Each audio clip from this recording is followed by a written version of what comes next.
Masalita parang.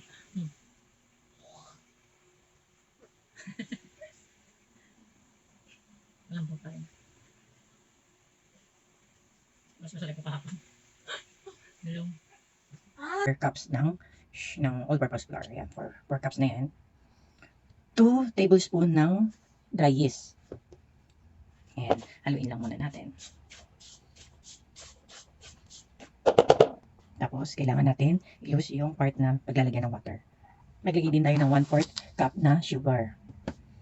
1 tablespoon salt. 2 tablespoon vanilla flavor.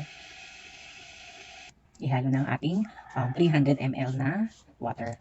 Maligamgam lang siya. Huwag masyadong mainit kasi mamamatay yung yeast natin. So, tama lang yung maligamgam. Kung hindi malamig, hindi mainit. Ay, hindi masyadong mainit.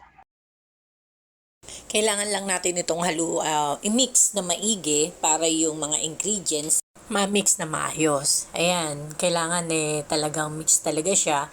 And then, pwede na natin ilagay yung butter. Kailangan yung butter mismo ma-absorb niya dun sa dough. Ayan. Mix lang talaga. Tapos, kailangan din natin na yung pinaka-dough niya is talagang bago mong bitawan ito is yung hindi na siya napupunit. Ayan. Nakikita nyo naman kung paano ko ginagawa siya. So, siguro para maging maganda yung nasa 30 minutes sa yan. 30 to 20 minutes ang pinaka maximum time na para sa yan. So, after nyan, kinat ko lang yan. Tapos noon, after, overnight yan guys nga pala. Overnight ang ginawa ko. So, bago ako mag-sleep, 10 o'clock, ginawa ko na yung setup. And then, tinulog ko na. Ayan. So, kumapal na siya. Kinat ko lang yung pinaka-gitna niya. Tapos, nilagay ko na yung cheese. Cheese and then yung hotdog. Ayan, nakikita nyo naman. Paulit-ulit lang hanggang sa mano. So, 22 pieces pa rin na nagawa ko rito, guys. And then, after nan, nilagyan ko rin ng cheese tsaka nung mayonnaise na ginawa ko. Later, ipapakita ko rin sa inyo kung paano ko ginawa yung mayonnaise. Ayan. So, nilagyan ko lang siya ng cheese. Ayan.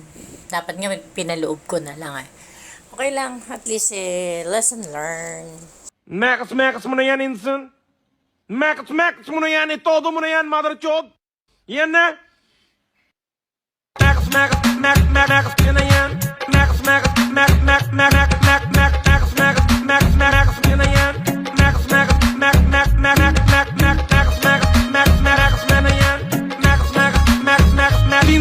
Ihanda na yan mga sangkap mo insan. Patikin mo sa akin yung lutong Indian.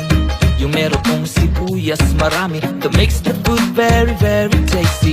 We mixed it with your secret recipe. I hear my song play inside of me. Pero kahit ganyan mga pagkain sa daan, palagi ko ba rin binabalik-balikan. When all's ready, let's count 1, 2, 3. Kung ready na yan insan, pwede mo lang simulang mag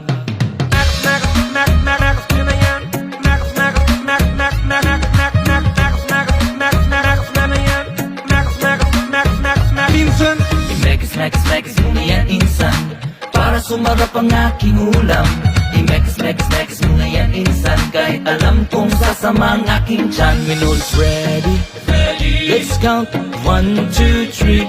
Kung ready na yan insan, pwede mo lang simulang